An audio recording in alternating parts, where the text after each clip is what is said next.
নমস্কাৰ বন্ধুসকল, নতুন এটা কাৰ্টুন ভিডিঅ'লৈ আপোনালোকক স্বাগতম জনাইছোঁ। কান্দিব এনেকৈ কান্দিলে ভাল লাগে জানো?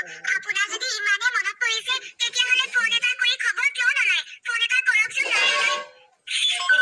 মই ফোন এটাকে কৰি খবৰ এটা লওঁ, ইহঁতি আহিবনে নাহে? হেল্ল', বাবা, তহঁতি এইবাৰ বিহুত আহিবিনে? তহঁতি আহিলে বৰ ভাল লাগিব।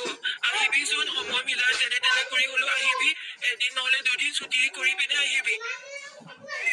আহিবি তহঁতি, নহাকে নাথাকিবি। তহঁতি 3 বছৰ ধৰি অহাই নাই। নাতি দুটালৈ মোৰ বৰ মনত পৰিছে। সিহঁতি চাগে বহুত ডাঙৰ হ'ল। আহিবি, এবাৰ বিহুত আহিবি। দেউতা, তোমালোকে বুজিবলৈ অকণমান চেষ্টা কৰিবা। বিহু বুলি অফিচৰ ফালৰ পৰা 2 দিন বন্ধ দিবহে, আৰু এই 2 দিন মই গাঁৱলৈ গৈ মিছামিছি সময় ৱেষ্ট কৰিবলৈ একেবাৰে মন নাযায়। যদি সময় পাওঁ, যদি মন যায় তেতিয়াহ'লে গাঁৱলৈ যাম। তোমালোকে দুখ কৰি নাথাকিবা, আৰু বেংকত পইচা পঠিয়াই দিছোঁ। তোমালোকৰ প্ৰয়োজনীয় বস্তুবোৰ কিনি ল'বা। বাবা আহিবনে? কি ক'লে সি? নাহে, সি এইবাৰো নাহে। তাৰ বোলে সময় নাই, আৰু বিহুৰ প্ৰয়োজনীয় বস্তুবোৰ কিনিবলৈ বেংকত পইচা পঠিয়াই দিছে। সেইটো ওখ ককাইদেউ আহিছে। কাপোৰটো নাহেই, কেৱল চাবলৈহে আহে। এইটো ভেলাঘৰ কোনে বনালে হয়? ইমান ধুনীয়া লাগিছে। এইটো ঘৰ যে ভাঙি পেলাবলৈ অলপো মন নাযাব।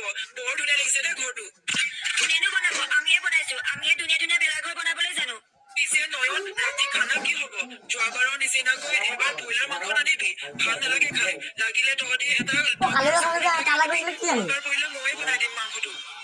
আনিব। এইবাৰ ডাঙৰ ছাগলী এটাকে আনিব। খাদ্যটো আপোনাকে দিলো। বাকী ল'ৰাবোৰ ইমান দেৰিলৈকে অহা নাই। সিহঁতি আহিলে একেবাৰে মেজিটোকে বনাব পাৰিলো হয়।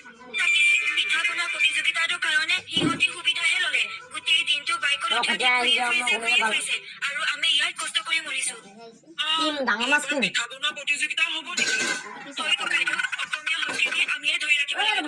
মাঘ বিহু তেনেকে একো খেল-ধেমালি পতা নহয়। সেইকাৰণে ভাবিলো এইবাৰ পিঠা বনোৱা প্ৰতিযোগিতা এখনকে পাতো। সকলো ৰাইজে ভাল পাব।